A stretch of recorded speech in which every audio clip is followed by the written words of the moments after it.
You can torture us, but you'll never defeat our spirit. And cut. That was amazing. It all starts with our 1963 storyline, which is investigation of a missing child, which leads us into a very dark, quite grisly serial killer horror story.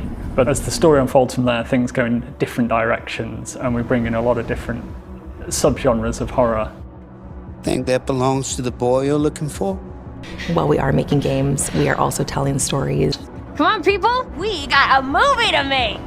The main influences were always to try to be the mystic, something you could actually believe happens, something that you can understand, relate to. At the same time, part of it you don't understand and it creates a mystery.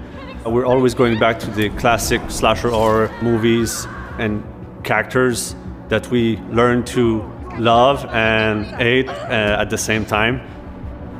What?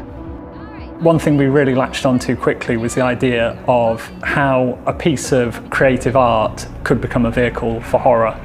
And in our case, that's a Super 8 film that's being made by a group of teenage characters on the site of an infamous serial killer's crimes. And that felt like a vehicle where we could bring in other influences of horror that we really like. Take a look.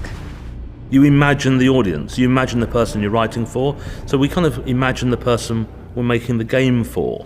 Well, okay, are we just gonna stand around or are we gonna make a movie? In creating the casting of Frank Stone, building its story, building the characters, we're really, really mindful of Dead by Daylight fans. We want to do something that's really, really cool and that they find engaging, where they can fall in love with the characters, where they can grow to loathe some of the characters and get them killed. The choice is theirs. Gothic. I like it. Horror experience.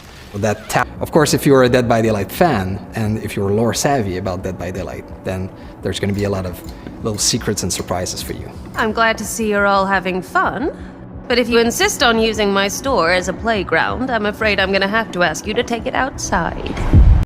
Hey guys, so I chopped that video up, but if you want to watch the full thing, I'll leave a link in the description below.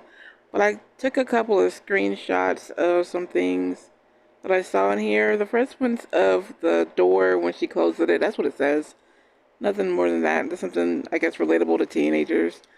I know we've seen the Huntress's mask in here, but this looks like the Wraith's weapon. Now this, I can't tell if it's a picture or if it's a premonition / dream that the one character seems to have. This changes my original theory so bad. Like, before I say, you know, it could be like her mental mind frame. Nope, he can see this. And if you look at his face, he looks terrified. I don't know if he's leaving to get a rope, some friends, the cops, something. But he is definitely not here for it. He looks like he figured something out that's not right. So leave a comment below and tell me guys what you think.